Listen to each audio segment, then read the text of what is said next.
The rain poured relentlessly, each heavy drop hammering against the roof of the old, isolated mansion on the edge of the New Orleans woods.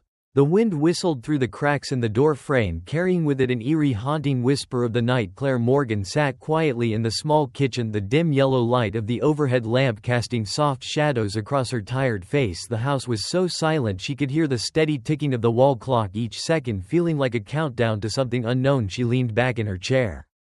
Her eyes fixed on the laptop screen in front of her. Unfinished manuscript glared back at her, full of crossed-out sentences and fragmented thoughts. Her mind was blank. Yet her chest felt heavy, as though her emotions were trying to break free of an invisible cage. The coffee on the table had gone cold, leaving a faint water ring on the wooden surface. She glanced out the window where the rain blurred the street lights, turning the world beyond into a washed-out painting. Suddenly a faint noise broke through the stillness, coming from the back door. CLA froze, her body stiffening as her eyes widened in alarm. She held her breath, trying to convince herself it was just the wind stirring the branches outside. But then the sound came again, louder. This time it was the distinct crunch of footsteps on wet ground, subtle but deliberate. Her heart raced as she rose quickly from her chair, her pulse pounding so hard she could feel it reverberating in her chest. Grabbing the small paring knife from the counter, she moved cautiously toward the back door. The kitchen light cast her shadow on the wall, her petite figure seemingly swallowed by the darkness around her. Her hand trembled as she turned the lock, and the door swung open with a sudden gust of wind, carrying with it the sharp scent of wet earth and rain. Standing before he was a man. He was drenched from head to toe, his leather jacket ironing to his frame, rainwater dripping from his hair onto his sharp, angular face. His eyes, deep and enigmatic, locked onto hers with an intensity that made her breath catch. "I didn't mean to scare you," he said, his voice low and steady, though there was a trace of tension in his tone. Claire instinctively stepped back, tightening her grip on the knife, though her gaze remained fixed on. "Who are you?" she asked, her voice hoarse, barely above a whisper. The man didn't answer immediately. He raised one hand slowly, his movement deliberate, as if to show he meant no harm. He said, each word deliberate and measured. "The rain was too heavy, and I couldn't find my way back to town. Can I stay here for a moment, just until the storm lets up?" CLA stood frozen, torn between two impulses. Part of her wanted to slam the door shut and call the police, but the other part couldn't look away from him. There was something about him, something both dangerous and magnetic, that kept her rooted in place. She took a deep breath, willing herself to stay calm. "Come in," she said quietly, the words escaping her lips before she could second-guess them. But just for a little while the man stepped inside, bringing with him the chill of the rain-soaked night and the weight of the unknown. The door closed behind him with a quiet thud, shutting out the storm and the world beyond. Now it was just the two of them standing in the small kitchen, the air between them thick with tension and unspoken secrets. CLA could feel it, the shift in the atmosphere, the way each breath felt heavier than the last. And in that moment she knew tonight would not be an ordinary night. CLA sat across from the stranger in the dimly lit kitchen. The air between them was thick with tension, as if the entire room was holding its breath, waiting for a word or a gesture to shatter the suffocating silence. Elliot Kane. That was the name he offered after hanging his rain-soaked leather jacket on the back of a chair near the door. He sat still, yet his eyes never left CLA, as though he was carefully studying every movement, every breath she took. CLA felt the weight of his gaze. But instead of discomfort, she felt something magnetic and dangerous, a pull she had never experienced before. "Have you lived here long, Elliot?" asked his voice, deep yet soft, his tone making the question feel more curious than intrusive. CLA took a sip of her cold coffee, her eyes fixed on her tightly clasped hands resting on the table long enough to realize, "This place is so quiet that sometimes it makes me forget I'm really alive," she replied, her voice distant, her gaze drifting toward the window where the rain continued to lash against the glass. The words left her mouth before she could stop them, and the vulnerability in them startled her. Why had she said that? It felt like she had just exposed a part of herself she had worked so hard to keep hidden. Elliot didn't respond immediately. He leaned back in his chair, his expression unreadable, somewhere between appraisal and understanding. "This place seems like it has more stories than it lets on," he said, even though there was a subtle undercurrent to his words. CLA frowned, her curiosity piqued. "What do you mean by that?" she asked, feeling as though she had just been drawn into a game whose rules she didn't know. "Just a feeling." Elliot shrugged, but his sharp, piercing eyes suggested otherwise, as though he were testing her reaction. Homes like this, they always have a history, don't they? These walls? They've probably witnessed things that the people living here now wouldn't want to know. A shiver ran down Ciella's spine. But she masked it with a faint smile, determined to keep her voice steady. You have quite the imagination, she said. Maybe you should have been a writer instead of wandering in the rain. Elliot let out a short laugh. But it wasn't warm. There was something in it that sounded self-deprecating. Maybe, but I don't think I have the patience to sit still and write, he said, his eyes locking onto hers with an intensity that made her feel as though he was seeing right through her. I prefer searching for the truth. Ciella's heart quickened at his words. They seemed innocuous enough. Yet why did she feel as though he had just stripped away a layer of her defenses? She decided to shift the subject, though her hands resting on the table betrayed her with a slight tremble. Who are you really, Elliot? She asked, her voice low but tinged with unmistakable curiosity. And why are you really here? Don't tell me it's just the rain. Elliot was quiet for a moment.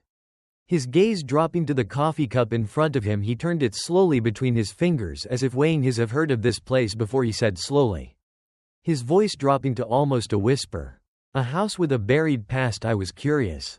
And maybe I'm searching for something I'm not even sure I'll find. Cla tilted her head, the tension in her chest tightening further. What do you mean, a secret? She asked, trying to hide the unease creeping into her tone. Elliot lifted his eyes to hers, and for the first time, Cla saw something different, an undercurrent of sorrow mingling with the mystery that always seemed to shroud him. Have you ever felt it? Cla Elliot asked, his voice carrying an unexpected honesty. That feeling that something is just out of reach.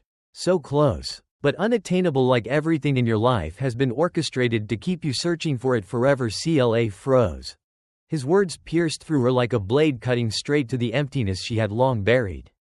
Yes, she had felt it in the long, lonely days after her marriage fell apart, in the endless nights staring at a blank screen, grappling with questions that had no answers. She knew exactly what he was talking about, but admitting it aloud felt too raw, too exposing. Maybe, she replied, her voice steady but restrained.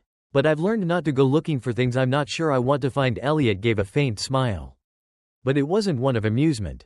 Then you're luckier than I am, he said, his voice barely more than a whisper, yet his eyes stormed with unspoken turmoil. Cla didn't respond. She wasn't sure what had brought this man to her house. But she knew one thing for certain: in a single night, Elliot Kane had stirred emotions she thought had long since died. Yet what exactly he wanted, whether from the house or from her, remained an enigma that she couldn't look away from. The rain continued to hammer against the windows, its rhythmic pounding blending with the thick, charged air in the kitchen. Cla slowly moved toward the table where Elliot sat. His eyes locked onto the small wooden box placed between them. It was an old, weathered thing she had stumbled upon a few days ago while cleaning out the storage room. Cla had initially dismissed it. But tonight, after the cryptic conversation with Elliot, something about it gnawed at her. She felt compelled to open this box. It's been here since before I moved in, she said hesitantly, trying to read Elliot's expression. I never thought about opening it, not until now. Elliot didn't respond immediately. His dark eyes grew sharper. And while his face remained unreadable, there was no mistaking the flicker of interest that crossed it. Cla took a seat across from him, her movements deliberate, her fingers lingering on the lid before she lifted it. Inside lay a yellowed handwritten letter and an old photograph. She reached for the letter. First, the elegant script, faint yet still legible. It was a love confession from a man to a woman named Melline, written with an urgency that carried both devotion and desperation. Cla set the letter down on her fingers, brushing against the photograph beneath it. She picked it up carefully and stared. It was a picture of a couple standing side by side, their gazes filled with a deep affection that was almost palpable. Yet something about the image left her breathless, as if it carried a weight she couldn't fully comprehend. Melline, she murmured, reading the name aloud. Do you know anything about her? Elliot leaned forward, taking the photo from her hands. His eyes seemed to lose focus, as if the image had pulled him into a distant memory. He wasn't ready to revisit that name, he said slowly, his voice lower than before, almost heavy. It's familiar. He paused, gripping the edges of the photograph. I've come across it before in an old case. He hesitated, as though weighing whether to say more. Finally, he met her eyes. Cla, do you know this house was once the site of a disappearance? His words struck her like lightning. Cla stared at him, her heart pounding so hard it echoed in her ears. Are you talking about Melline? She asked her voice trembling more than she expected. Elliot nodded. Placing the photograph back on the table with care. She disappeared years ago. The case was never solved. This house. This was the last place anyone saw her. A chill crept down Cela's spine, yet she couldn't look away from Elliot. There was something in the way he spoke, the way his gaze lingered on the photograph, that told her this wasn't just a passing interest for him. He wasn't just recounting a story, he was tied to it. Bound by something far deeper and more personal than she could yet understand. Everything I thought I knew about this house is wrong. Cela muttered more to herself than to him. Elliot looked up at her. And for a fleeting moment his eyes held something raw and emotion she couldn't quite name. A mix of concern and something much darker. Their first kiss wasn't sweet. It wasn't the gentle romantic moment Cela might have dreamed of in another life. It was raw, intense, as if both of them were desperate to tear down every wall that had ever stood between them. Cela felt the warmth of him, the scent of him, and in that moment she surrendered. She didn't know if it was right or wrong. All she knew was that for the first time in a long time she felt truly alive when they finally broke apart. Both of them were breathing hard, their faces are inches apart. Neither looked away. Cela, Elliot whispered, his voice rough with emotion. I don't know where this is going to lead. But I know I can't stop. Cela met his gaze.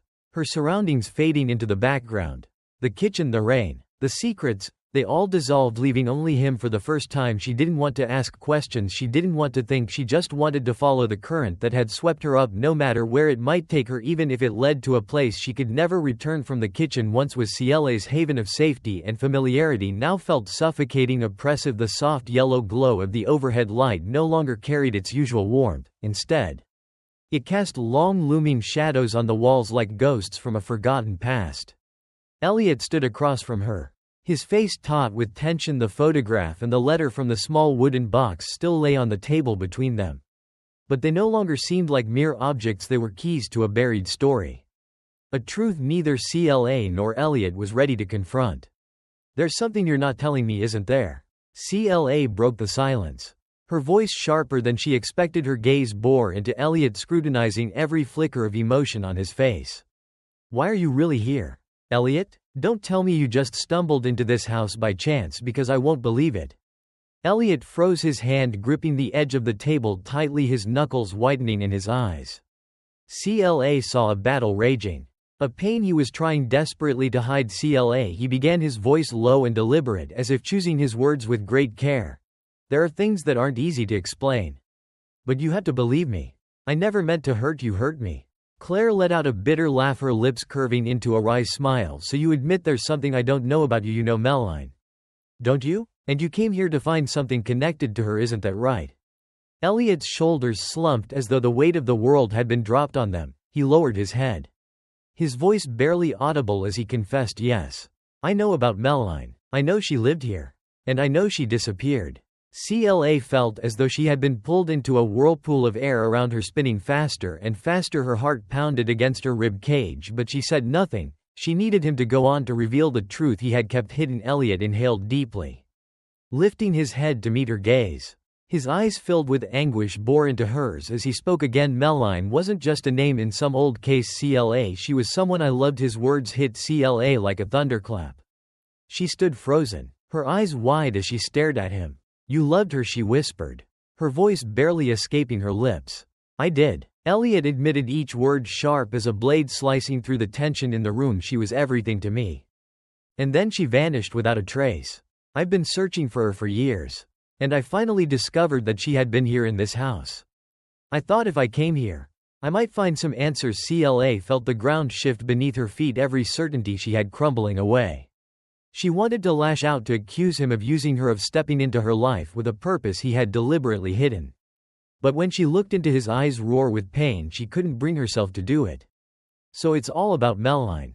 She asked, her voice trembling with equal parts anger and a disappointment she couldn't fully articulate. It was at first, Elliot admitted, but he quickly stepped closer to her, his eyes burning with intensity. But everything's changed. Cela, you've changed me.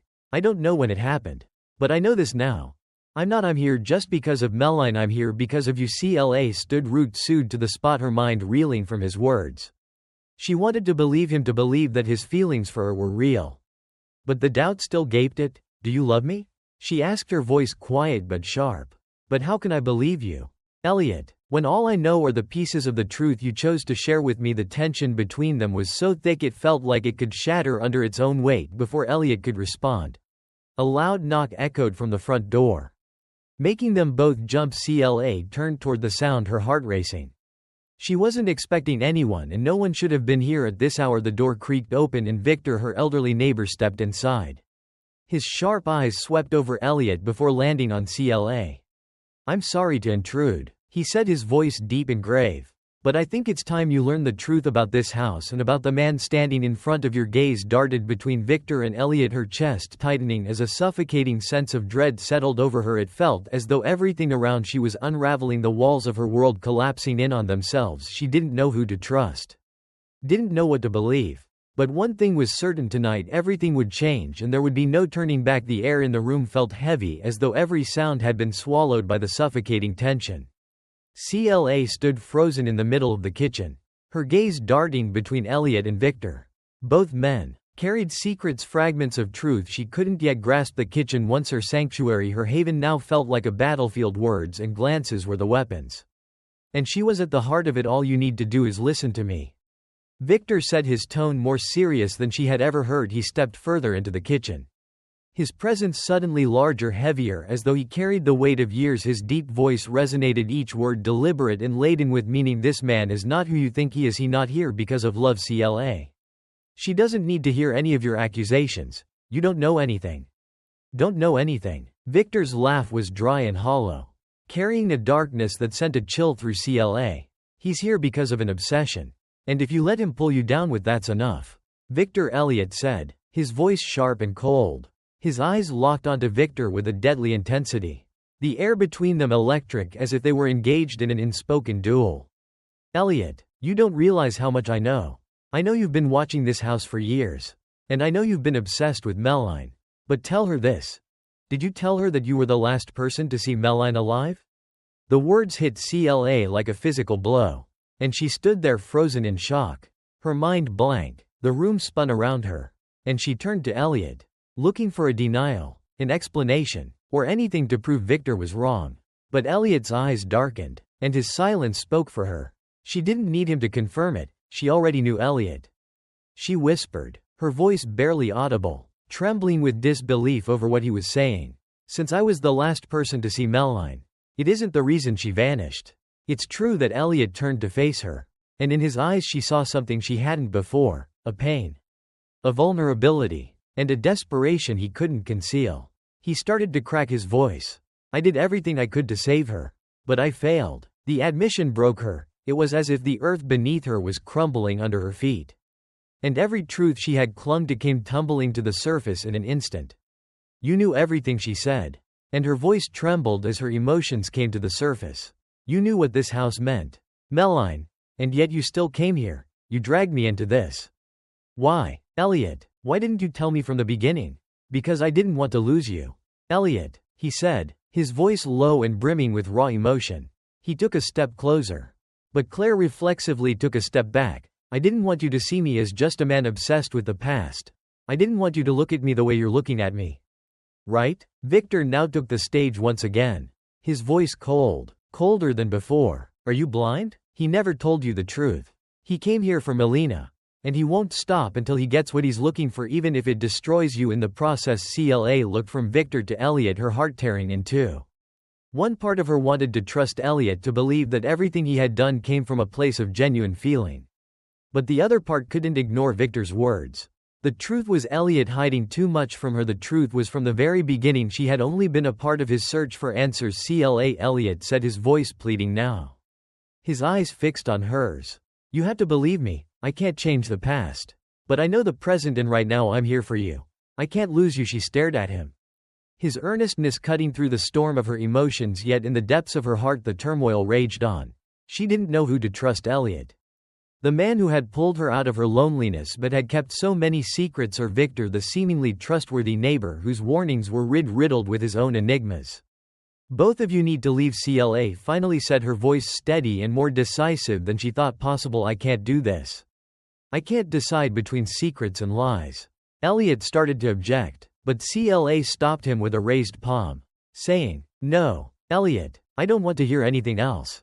I need time. And I need you both out of my life. Let me find my own answers. He hesitated, the pain in his eyes unmistakable.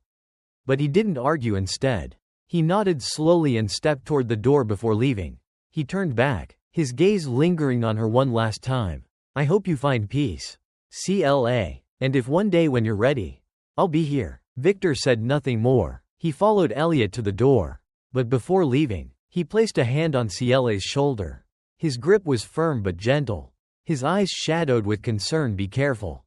CLA. What you're looking for may not be what you want to find. When the door closed behind them, the silence in the kitchen was deafening. CLA stood still, the faint flickering light casting shadows on the familiar objects around her.